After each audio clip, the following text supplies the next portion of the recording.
Olá, tudo bem com vocês? Sejam bem-vindos ao programa Na Trilha da Pesquisa Científica. E o episódio de hoje será: que tipo de currículo utilizar na pesquisa científica?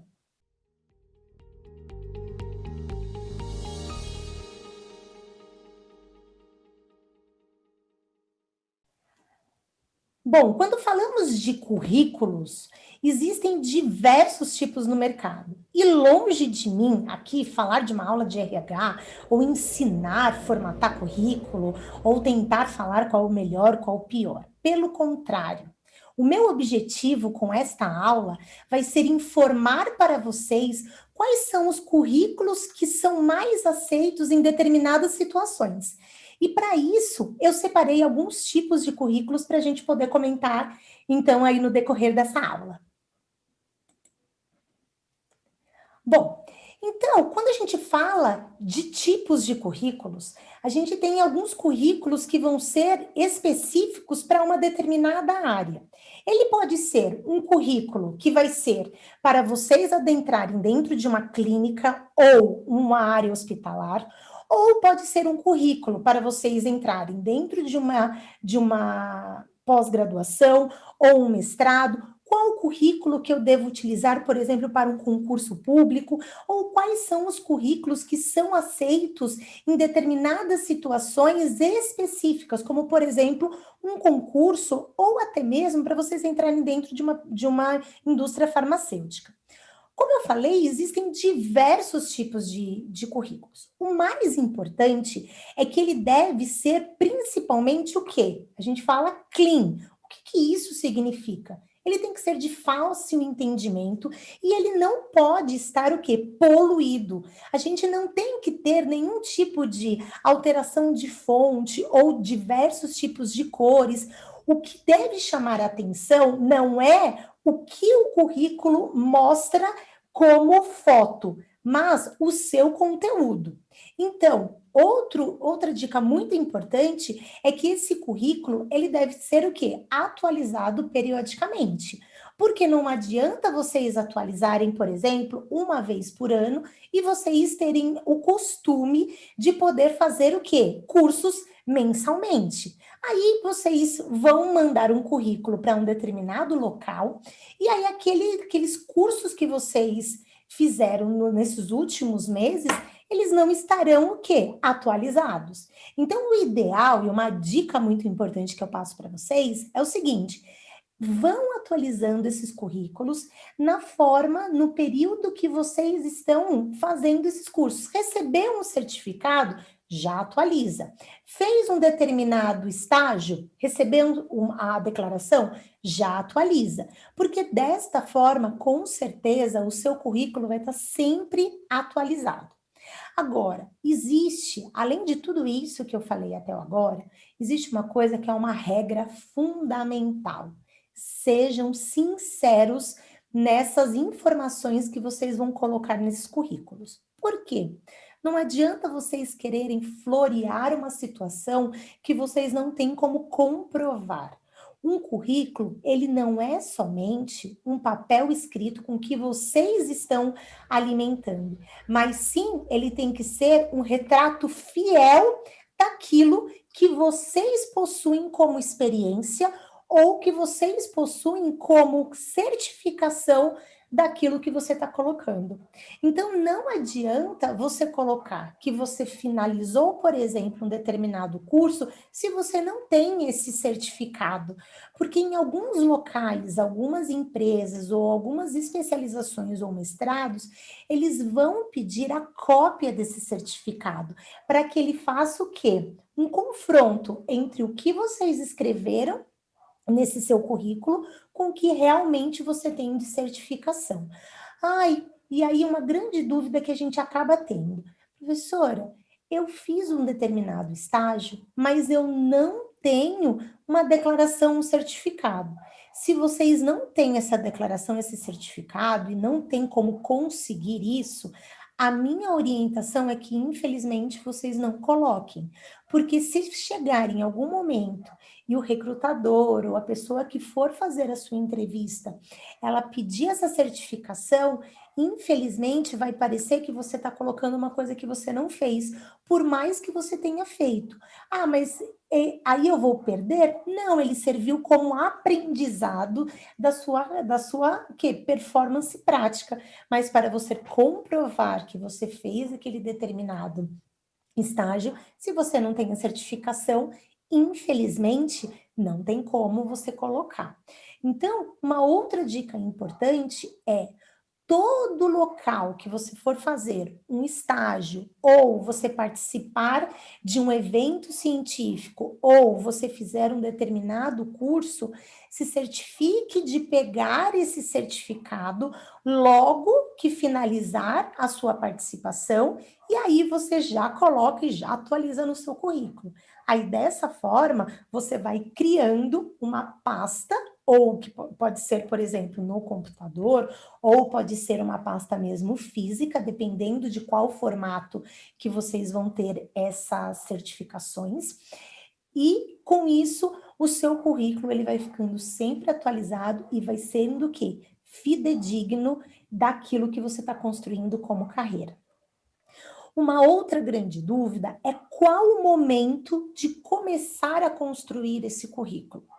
E aí é algo que eu sempre falo. Se você não tem o currículo, não tem problema. Nunca é tarde para você poder começar a fazê-lo. Se você já tem, não tem problema. Também nunca é tarde para poder modificar ou aprimorar. Então, em algum momento da sua carreira, você vai precisar desses tipos de currículos. Então, o que eu oriento mesmo vocês é que vocês peguem essas dicas, vejam os formatos existentes para quais são os objetivos de cada tipo de currículo e que vocês consigam se adequar de acordo com o que vocês estão construindo para a carreira de vocês. Se eu quero algo que seja mais prático, que vai mostrar a minha atuação profissional, ou vai ser um currículo que vai ser para construção dessa carreira científica, ou outros formatos que aí eu vou comentar mesmo com vocês, ok? Então, vamos começar então nos tipos desses currículos existentes. Então, o primeiro currículo que nós vamos falar é o currículo profissional. Esse currículo, ele vai ser utilizado com o objetivo que você vai ter o quê? Descrito qual que é o título da vaga. O título da vaga é fisioterapeuta. Então, para um currículo que se adeque ao objetivo da vaga, este currículo vai ser o currículo profissional. Então, para a gente poder construir esse currículo, a gente deve começar seguindo uma sequência lógica. Primeiro, com seus dados pessoais. E aí, cuidado para quais são os dados que vocês vão colocar dentro essas informações. Por quê? Porque esses dados, eles vão ser enviados por e-mail ou não necessariamente vocês podem enviar, por exemplo, através de um correio. É que hoje o correio já caiu um pouco mesmo em desuso. Então, vocês vão estar entregando ou pessoalmente esses currículos ou enviando esse currículo por e-mail. E aí, esses dados, eles vão estar passando pelas mãos de um monte de pessoas. Então, existem alguns dados que não são necessariamente importantes ser colocados. E quais são esses dados, só para a gente poder começar o que não deve ser colocado? Primeiro, alguns dados que são RG e CPF.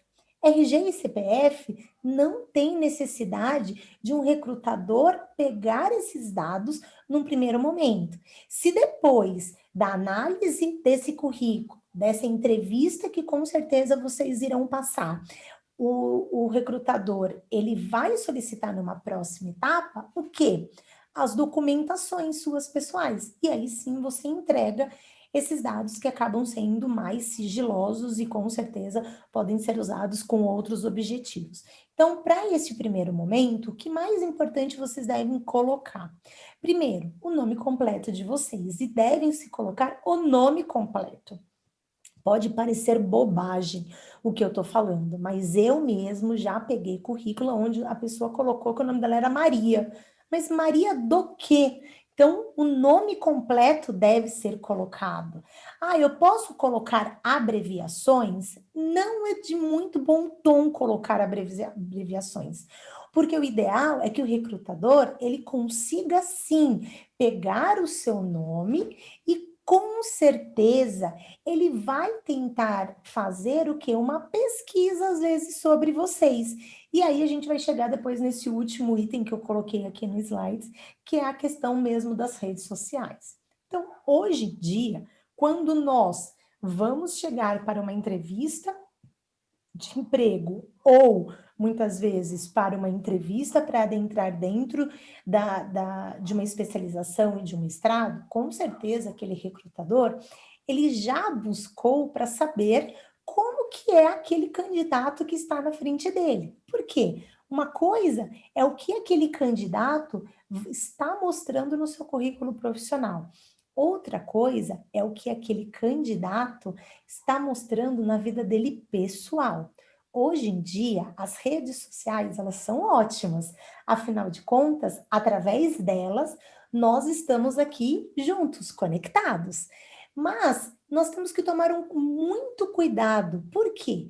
Porque hoje a gente confunde muito o que é a nossa vida profissional com a nossa vida pessoal.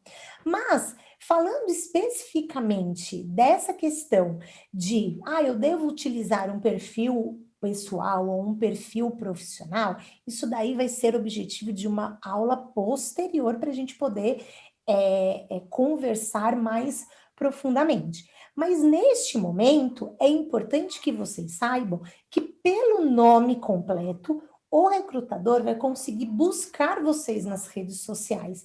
E aí, cuidado com o que vocês postam nessas redes sociais. É legal passar o final de semana com os amigos, é muito bacana. É legal mostrar as festas, é que hoje, nesse momento atual, a gente não está ficando em festas por conta da pandemia. Porém, as festas, elas podem sim ser compartilhadas, mas cuidado com os excessos, cuidados com as formas como vocês também interagem dentro das redes sociais. O recrutador, ele quer saber se aquele candidato, ele é um bom profissional, mas também ele quer saber se ele é um bom indivíduo. E essas duas coisas, elas têm que caminhar em conjunto, ok? Outra coisa que é importante a gente colocar no nosso currículo é o quê? A data de nascimento e a idade. Tem alguns locais que falam que somente a idade ela acaba sendo importante, mas só tomem cuidado para que vocês também atualizem essa idade, porque às vezes a gente atualiza somente os cursos que a gente fez, os estágios, os congressos que a gente realizou, mas a nossa idade acaba passando batido. E aí, numa entrevista, o recrutador olha e fala assim: nossa, mas eu tô olhando aqui, você tá com 25 anos. E aí ele vai olhar e fala assim: mas qual é a sua data de nascimento? Ah, mas aí tá quase 27. Então, só tomem cuidado com esse delay, ok? O endereço, ele também é importante. Existem algumas empresas que elas dão preferências para profissionais que morem próximos, principalmente quando a gente fala de alguns locais, por exemplo, de plantões, como hospitais, como clínicas 24 horas, ou, por exemplo, como serviços de home care.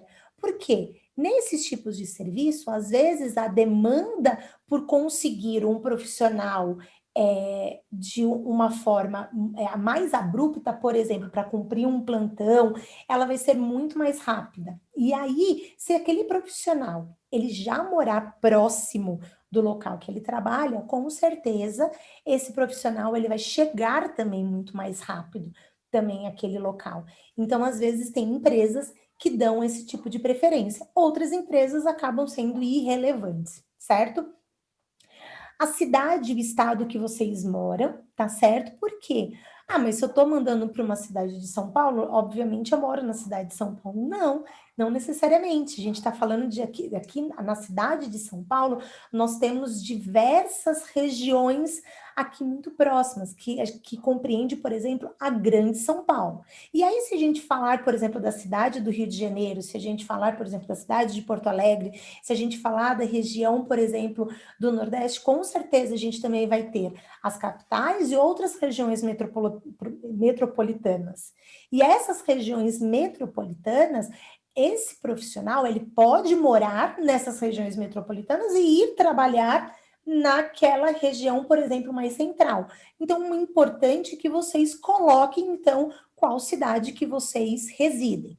Um outro fato importante também é vocês colocarem o estado. Existe a possibilidade de eu estar aqui em São Paulo e estar mandando um currículo, por exemplo, para o estado da Bahia.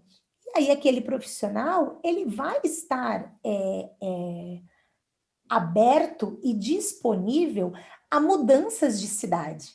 Então, é importante que contenham esses dados para que o recrutador ele consiga fazer uma pré-análise, né, desse currículo e com isso ele já conheça mais ou menos esse profissional antes de fazer a entrevista, tá?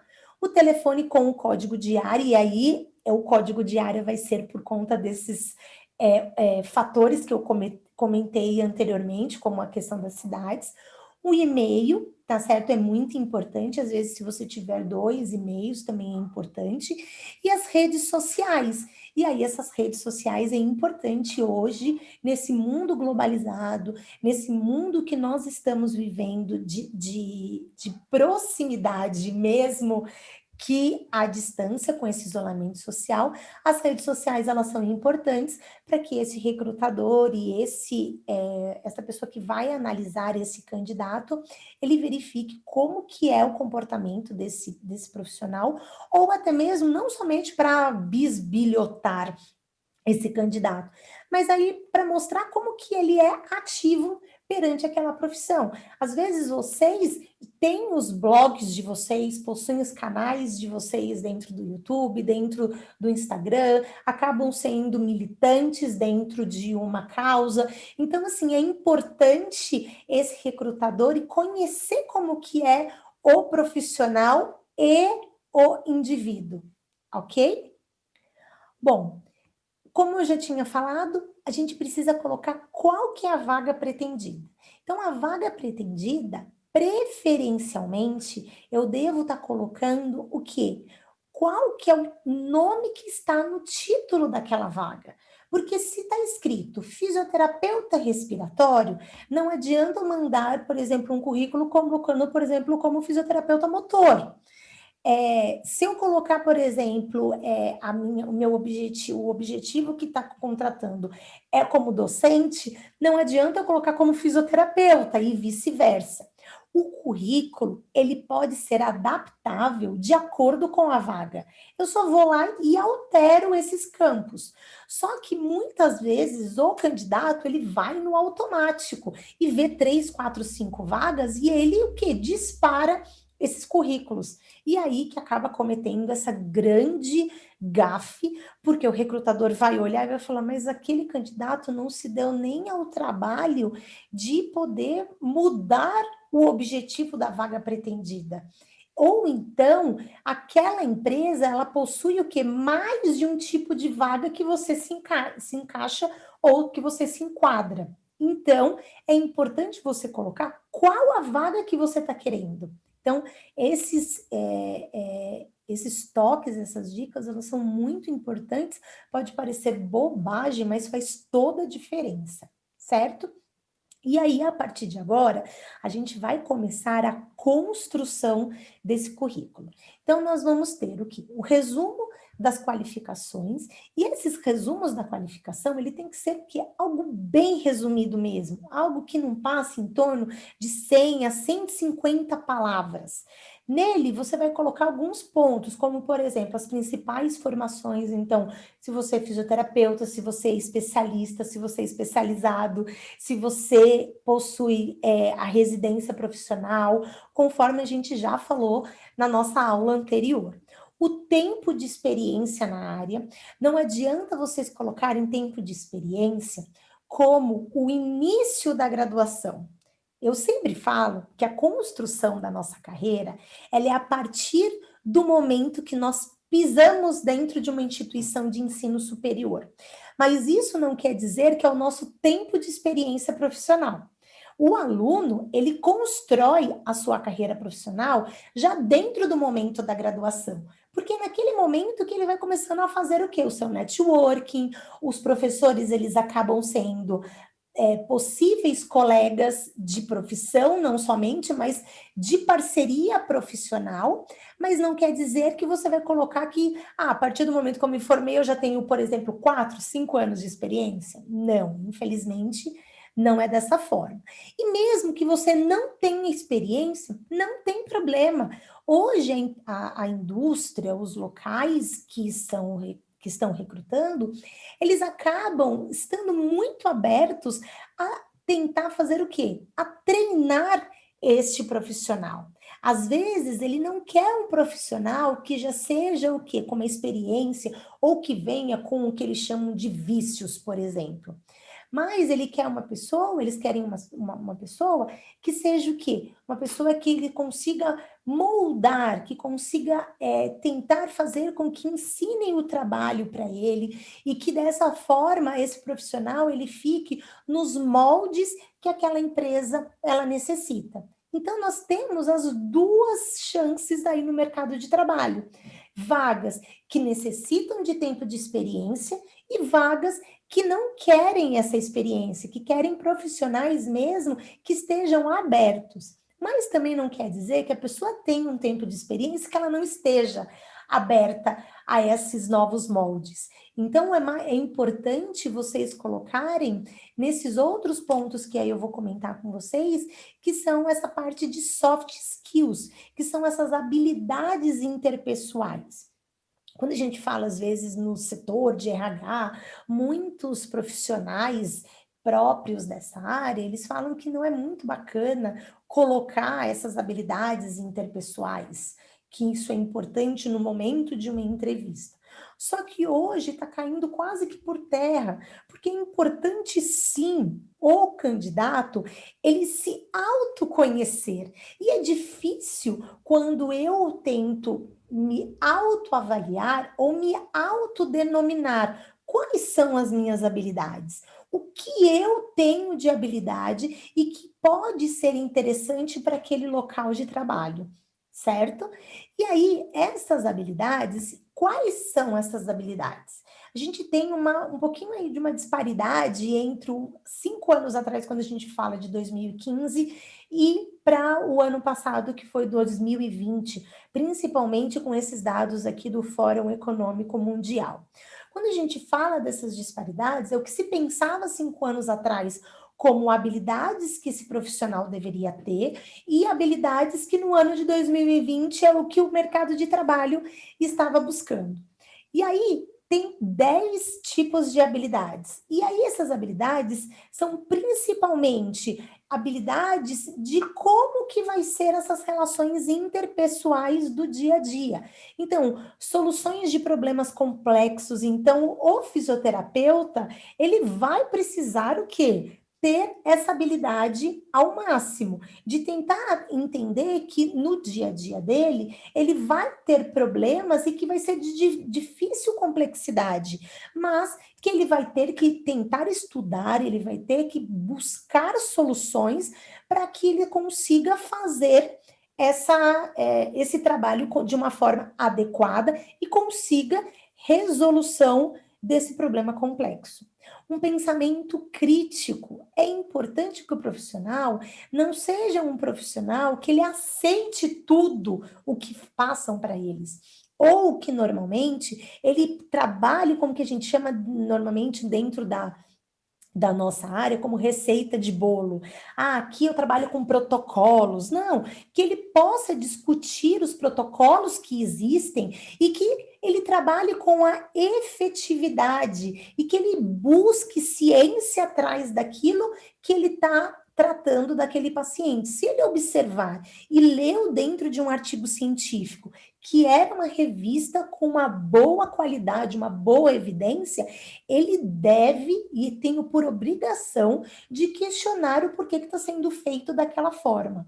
Com certeza, o gestor, se ele está pensando no crescimento daquele local, ele vai escutar com bons olhos. Claro que se não tiver com esse pensamento, a gente vai criar um primeiro atrito. Só que o mercado de trabalho busca esse tipo de profissional. Só que cuidado para que esse pensamento crítico não seja uma pessoa que só critica. Então, cuidado com essa linha tênue entre você apresentar o quê?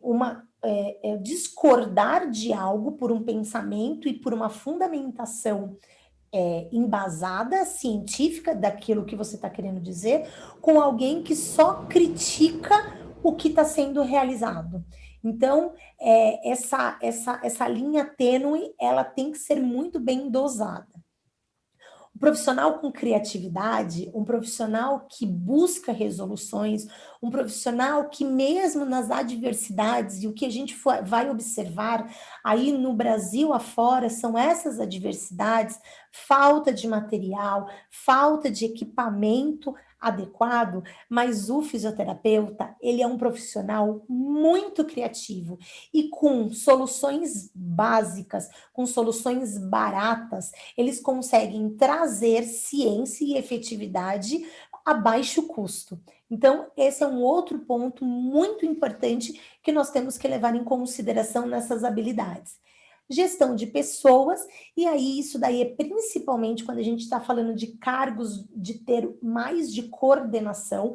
Tem pessoas que não possuem esse tipo de habilidade. Eu não possuo uma habilidade de gestão. E se você não possui essa habilidade de gestão, ou se você não tem essa experiência, ainda não tem essa prática vivenciada, não tem problema, você não deve colocar que você tem. Lembre daquele primeiro mandamento que eu falei: seja sincero.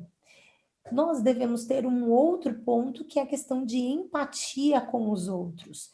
Nós não temos que ter simpatia por todos.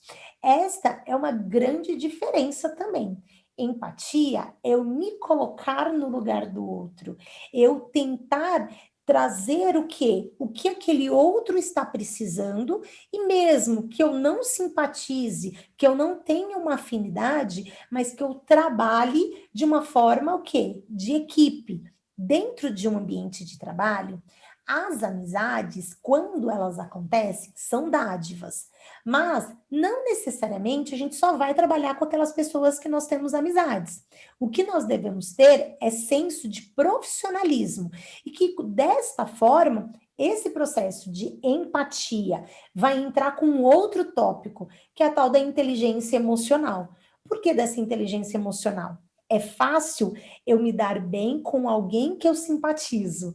Às vezes é difícil eu ter um bom relacionamento com aquela pessoa que às vezes eu não vou muito de encontro com ela não pensa da mesma forma que eu, só que ela está dentro da minha equipe, ela está dentro do meu ambiente de trabalho. Então eu tenho que ter empatia por aquela pessoa e eu tenho que ter uma inteligência emocional de não deixar os meus sentimentos aflorarem e prejudicarem aquele andamento daquele trabalho.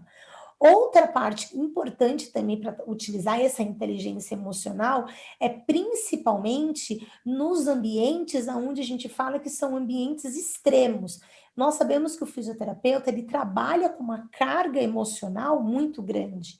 Nós profissionais, nós vemos direto dor, sofrimento, morte, perda, tristeza. Só que nós temos que ter a nossa inteligência profissional. Não quer dizer que o fisioterapeuta ele não tem que se sensibilizar. A gente sempre fala que a grande virtude, a grande é, é, uma qualidade que o fisioterapeuta ele acaba tendo, ele é uma pessoa muito humana. E quase sempre, quando a gente coloca, por que você escolheu ser fisioterapeuta? A grande maioria acaba falando que quer sempre ajudar o próximo, ou porque teve alguém da família e teve um primeiro contato e quer replicar aquele tipo de tratamento que foi passado. Então, para isso, nós vamos sim nos deparar com situações que vão chocar um pouco mais a gente, que nós vamos ficar mais abaladas, só que a gente tem que ter essa inteligência emocional que naquele momento, se eu me desestruturar, eu não vou conseguir efetuar o meu trabalho de uma determinada forma. Ou eu posso também ter uma humildade e eu tenho que ter essa percepção de quando aquele local já está me desestruturando, eu não tenho uma condição e não vou efetuar uma atividade de uma forma adequada, eu pedi para me ausentar num determinado momento até que eu consiga me reestruturar.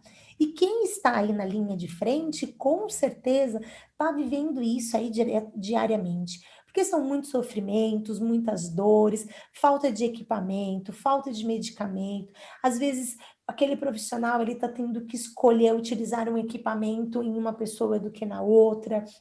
Então, essa escolha é algo muito difícil. Então, essa inteligência emocional, ela tem que ser o quê? Algo a ser trabalhado diariamente. Outro ponto acaba sendo o quê? O bom senso e a tomada de decisões. Então, essas tomadas de decisões, elas têm que ser rápidas, precisas, dentro do seu conhecimento científico. Isso vai mostrar uma qualidade de um profissional diferenciado, aquele profissional que sabe o que ele está fazendo, que sabe a ciência por trás daquele tratamento, a forma adequada que ela deve ser tratado, com certeza essa tomada de decisão vai ser muito mais rápida. Só que em outros momentos o bom senso também tem que prevalecer, porque não é somente o que está escrito dentro de um artigo científico que tem que ser levado em consideração, mas também o que acontece no dia a dia. Orientação para serviços, então sempre está buscando que novas habilidades, novas qualificações e tentar trabalhar essa diversidade que o profissional fisioterapeuta ele pode mesmo estar apresentando. Negociações, então ele será um profissional que ele consiga trabalhar com essa negociação de tentar trazer o que os benefícios e dentro daquele custo-benefício de algum tipo de atividade que a gente deva tratar com com aquele paciente, e uma flexibilidade cognitiva, que aí com certeza é o grande ponto, é o grande trunfo, aonde a gente fala que em determinados momentos eu consigo ser uma pessoa muito mais aberta e outros momentos eu ser uma pessoa um pouco mais fechada, vai depender de qual momento e de como que é o seu paciente. Então, ter essa flexibilidade no tato, ter essa flexibilidade naquele momento que eu estou junto do meu paciente, de acordo com qual característica que aquele meu paciente está apresentando, vai ser também muito importante. E essas habilidades é importante eu pensar e colocar quais são essas habilidades que vocês possuem. Dificilmente alguém vai ter essas 10 habilidades. Coloquem realmente, sejam sinceros e façam uma autorreflexão dentro de vocês e coloquem assim, o que eu tenho dessas habilidades? Ou o que eu posso adentrar e tentar trabalhar essas habilidades, porque essas habilidades, elas são o quê? Aprendidas com o passar do tempo, muitas vezes por uma questão de maturidade, até de idade, com certeza. Um pensamento de alguém de 20 vai ser diferente do de 40, que vai ser diferente do de 60, porque os momentos vividos, a prática vivida vai ser diferente. Então, com certeza, a gente vai se adequando. Eu, com 20 anos, eu tinha um pensamento e não tinha nem metade dessas habilidades do que eu tenho hoje. E hoje eu não tenho essas 10 habilidades aqui também. Pode ser que quando tiver 60 anos, eu consiga chegar, mas aí até lá, com certeza, o mercado de trabalho já vai estar pedindo outras habilidades. E aí, só para a gente poder fazer um paralelo aí com as habilidades do que era solicitado em 2015, mas que não quer dizer que hoje ela não precise mais ser executada, é algo importante, por exemplo, quando a gente fala de escutativa. Então, o fisioterapeuta, o que mais consegue realizar é a escuta daquele paciente. Nós sabemos que em diversos momentos aquele paciente ele não quer fazer a atividade, mas ele quer falar. E com essa proximidade, com a quantidade de sessões que vocês vão realizar junto deles, com certeza vocês vão praticar essa escutativa, de tentar escutar o que aquele paciente ele tem para falar, mas também vocês conseguirem se impor em determinados momentos para poder vocês realizarem o trabalho de vocês e vocês só não serem um ouvinte, ok? Bom, continuando então ainda na construção desse nosso currículo, então nós falamos das soft skills e agora a gente vai falar das hard skills, que são as nossas habilidades técnicas. E aí é a partir dessas habilidades técnicas que nós vamos colocar o quê? Quais são as habilidades que nós temos de execução? Eu tenho uma habilidade de tratar criança e adulto? Eu tenho uma habilidade de tratar idoso ou, por exemplo, pacientes em cuidados paliativos, ela é importante você ter essas habilidades técnicas, porque no momento que eu começo uma carreira profissional, às vezes eu não tenho essa prática, e aí eu vou topar fazer aquele trabalho. E aí, com um determinado tempo, eu começo a perceber que realmente eu não consigo ter essa habilidade. A gente sabe que tem pessoas que têm uma habilidade maior do trato com uma criança ou do trato, por exemplo, com um idoso. A gente sabe que tem pessoas que conseguem estar dentro de trabalhar com uma carga emocional muito maior, com estresse muito maior, e agora tem pessoas que realmente não conseguem, precisam ter o quê? Uma rotina para ser seguida. Então, essas habilidades técnicas são habilidades que vocês vão adquirindo dentro do quê? Da formação de vocês. E aí, a partir da graduação, e vocês colocarem qual que foi o local que vocês fizeram essa graduação e o ano de finalização. A sua pós-graduação, lato sensu, se vocês tiverem, qual que é o título dessa pós, qual que era o programa que vocês estavam fazendo, qual que é a universidade, qual que é a instituição, se ela já está finalizada ou se ela está em andamento, se é uma pós-graduação também estrito sensu, um mestrado, um doutorado, da mesma forma, se ela está ainda em andamento, qual que foi o início desse período e qual que foi o término, também falando qual que foi o programa e qual que foi a instituição.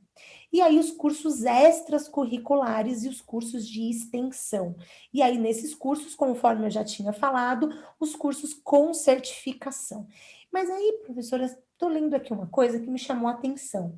Qual que é a diferença de um curso extracurricular para um curso de extensão? A sua carga horária.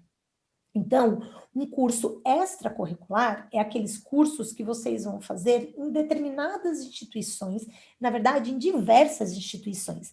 E essas diversas instituições, elas vão dar uma certificação de uma carga horária executada. E muitas vezes você tem uma carga horária prática em determinados cursos. O curso de extensão, ele vai ser um curso com uma carga horária maior, ele pode sim vir atrelado a uma prática e também determinados cursos de extensão, eles exigem que para você ter uma certificação, ele vai estar constando que uma prova que você tenha que realizar. Você vai ter que fazer um teste para ver se você assistiu mesmo às aulas e você está apto a receber aquela certificação.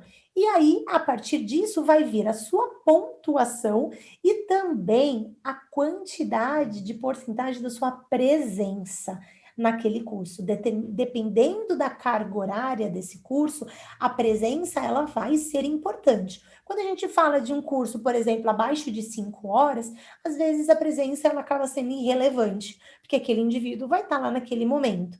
Mas quando a gente fala de cursos acima de 5 horas, ou, por exemplo, quando a gente fala de cursos aonde são muito bem vistos aí no mercado, que são cursos acima de 30 horas, Esses cursos com certeza vão vir uma pontuação e vão vir que vai ser de acerte, que vocês vão ter nessa certificação, e também vai ter o quê? A porcentagem da presença que vocês tiveram naquele curso. Aí, um adendo que eu faço dentro dessas certificações é com relação, por exemplo, a que é aceito, às vezes, para entrar dentro de um programa de pós-graduação. Alguns programas de pós-graduação só aceitam para pontuação dentro de uma lista que eles possuem de pontuação que vai tentar diferenciar qual que é um profissional que vai estar à frente do outro, ele vai estar levando em consideração os cursos acima de 30 horas. Então, para vocês que estão construindo essa carreira, que ainda pretendem fazer a pós-graduação ou que estão ainda na faculdade, levem em consideração esses cursos com uma carga horária maior, porque isso vai auxiliar vocês numa pontuação para que vocês adentrem dentro de uma instituição aí de ensino superior, para vocês poderem fazer uma pós-graduação. Ok? Bom, outro ponto é os estágios extracurriculares. É algo muito bem visto com bons olhos pelos recrutadores, tanto da parte profissional quanto da parte também para vocês entrarem numa instituição de pós-graduação. Por quê? Vai mostrar que vocês tiveram o interesse de fazer um estágio extracurricular e adquirirem mais prática. Então, aquele recrutador, ele, às vezes, como eu falei para vocês, eles querem alguém que tenha uma prática um pouco maior, ou necessariamente eles querem alguém que tentou buscar esse estágio extracurricular. Mas eu trabalhei durante toda a universidade e não consegui fazer nenhum estágio. Vocês sabiam que existem instituições que elas oferecem estágios aos finais de semana? Existem instituições que oferecem estágios no período de férias. Então, tentem durante a graduação, se você é da graduação e está assistindo essa aula, peguem pegue essa dica e busquem essas instituições, corram atrás de instituições que vocês consigam fazer fora de horário de trabalho e que vocês consigam ter uma quantidade de carga horária. E não precisa ser uma quantidade exorbitante. O mais importante é que vocês tenham um contato. E mais importante ainda, que tenha uma certificação, uma declaração daquele local, com o período que você realizou aquele estágio extracurricular, tá certo? E que tenha assinatura daquele responsável por aquele local. Nós sabemos que o nosso conselho de classe, dentro de todas as suas normativas, ele exige algumas regras de estágios extracurriculares. Então, busquem dentro dos conselhos regionais aí de cada região de vocês, quais são essas regras exigidas para que vocês possam fazer um estágio que estejam de acordo com o que o conselho regional ele preconiza. Porque vocês têm que tomar muito cuidado. O nosso conselho, ele tenta proteger a nossa classe. Então, muitas vezes, o que acontece são profissionais que acabam exercendo a profissão de forma ilegal, aquele exercício ilegal da profissão.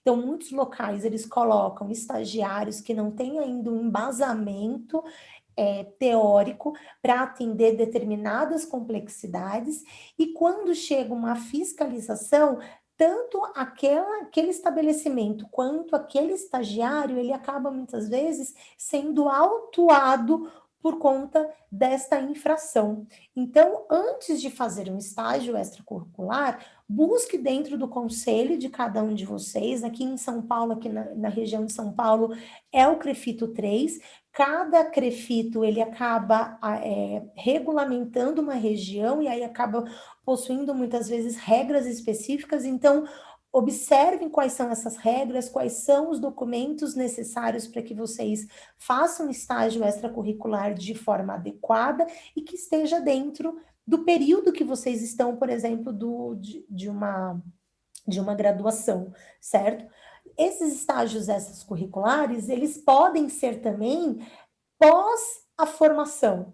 existe a possibilidade de vocês fazerem estágios, de vocês serem voluntários. E aí a nomenclatura vai mudar um pouco, mas você ser voluntário em uma instituição e estar ofertando o seu serviço, você vai ter que ter um contrato de voluntariado para que aquela instituição ela não tenha também esteja infringindo nenhuma regra. Também o nosso conselho ele acaba sendo muito participativo perante a isso, sobre a questão de gratuidade no nosso atendimento. Então, tem alguns conselhos que eles não permitem essa gratuidade, então tem que ter algumas cláusulas para que vocês consigam fazer o voluntariado, ok? As experiências profissionais, se tiverem, e aí, se não tiverem, não tem problema, não coloquem. Então, o recrutador, ele quer a sinceridade mesmo de vocês. Agora, se tiverem, sigam, por exemplo, uma ordem cronológica. E essa ordem cronológica é do local mais recente para o mais antigo. E aí, colocando o nome do local onde vocês tiveram essa experiência profissional, qual que foi o período que vocês trabalharam, e o período não é manhã, tarde e noite, mas o período de tempo, então de maio de 2020 a dezembro de 2020, por exemplo, qual que era o cargo exercido e as atividades realizadas. Pessoal, se vocês estão construindo um currículo profissional para fisioterapia, uma sugestão que eu dou, não coloquem a experiência que vocês tiverem em outra área. Porque aquele recrutador, ele não quer saber se você teve experiência, por exemplo, com vendas, se você teve uma experiência, por exemplo, com telemarketing. Infelizmente, essas experiências vocês vão levar para a vida profissional de vocês, para que vocês consigam ter desenvoltura e que com certeza vocês tiveram diversos aprendizados com ela. Mas a partir de agora, vocês construíram a sua carreira como fisioterapeutas. Então, esse currículo, ele tem que conter o quê? Todas as informações sobre fisioterapia, ok? Bom, chegando então agora à finalização desse currículo profissional. Aí vem a parte de idiomas. E mais uma vez eu falo, fale a verdade. Não tem problema se vocês não sabem outra língua. Não tem problema que vocês não tenham um inglês que tenha um nível intermediário. Mas não tentem colocar um nível que vocês não possuem, porque os recrutadores, eles não veem com bons olhos na hora de uma entrevista, eles falam, por exemplo, falam alguma palavra para vocês ou façam uma pergunta em determinado idioma e vocês não consigam responder. Não é nenhum profissional, ele vai ser totalmente completo. Nós vamos ter uma vida inteira para ir trabalhando as nossas falhas e buscando quais são as nossas lacunas que nós precisamos preencher. Eu mesma tenho quase 20 anos de formada, possuo especialização, mestrado, doutorado, estou terminando o pós-doc. Não tenho inglês fluente. Já passei por 2 exames de proficiência para o mestrado e para o doutorado. Eu possuo inglês técnico, não tenho fluência. E eu vou colocar que eu tenho fluência? Não, eu tenho que ser o quê? Verdadeira. Com isso, eu posso perder algumas vagas? Posso. Acontece muito isso. Só que aí, o que eu tenho que levar como aprendizado isso da minha vida? A partir de agora, eu tenho que investir nesse inglês. Então, se isso vai ser importante para a sua carreira, invista. Mas não tente colocar algo que você realmente não possui. E aí, tente colocar, por exemplo, separadamente. Qual que é o seu nível de escrita, de leitura ou de fala? Se vocês não souberem, dentro de diversos sites aí, vocês conseguem fazer testes aí básicos para vocês poderem ver aí o nível de inglês que vocês, ou de inglês, ou de francês, ou de espanhol, ou de outras línguas que vocês acabam possuindo essas habilidades, para que vocês possam colocar, certo? Informações adicionais que vocês podem colocar, o número do conselho, por exemplo, o número do CREFITO, e aí são nessas informações adicionais que elas devem vir. E, por exemplo, alguns casos de vocês colocarem contatos de referências profissionais, algum professor, algum diretor de algum local que vocês passaram, que vocês possuem essas referências, às vezes acaba sendo bem visto aí pelos recrutadores. E aí existem alguns sites com templates aí prontos só para vocês poderem colocar algumas informações e já saem tudo pré-formatado. Eu falo que eu não indico muito, porque alguns locais desse deixam vocês muito gessados, vocês não conseguem ter uma flexibilidade para vocês poderem criar esse currículo. E aí, dentro da nossa área, que é a nossa área, a área da saúde, não existe uma formatação adequada como existe, por exemplo, em outras áreas. Existem, por exemplo, currículos, se vocês procurarem aí na internet, vocês vão ver currículos por exemplo, para o design, para quem trabalha como freelance, para quem trabalha, por exemplo, com moda. Existem alguns currículos personalizados para essas áreas.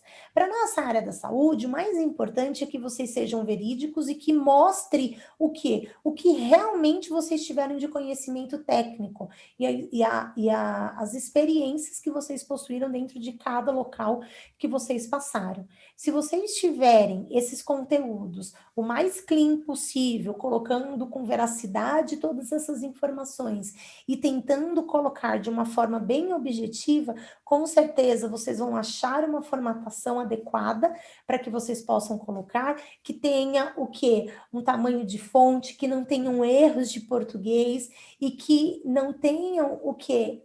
Uma poluição visual, que foi a primeira coisa que eu passei mesmo aí para vocês.